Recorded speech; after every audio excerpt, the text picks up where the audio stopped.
We go over here. Yeah.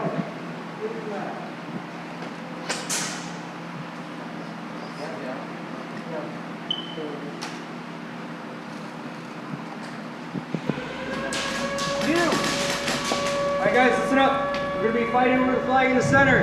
It's in the big stack of tires right here. Whichever flag, or whichever team has their flag up at the end of the time limit wins. However, each person is going to have 2 respawns. That means 3 lives. For those of you that don't know what respawn is. You have 3 lives. If you use up your 3 lives, go back to your respawn and wait there for the round to end. The whole team is ready? Ready.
good. Oh man, he flew around that corner as soon as I saw the yellow band. I went up, it was just a pop up.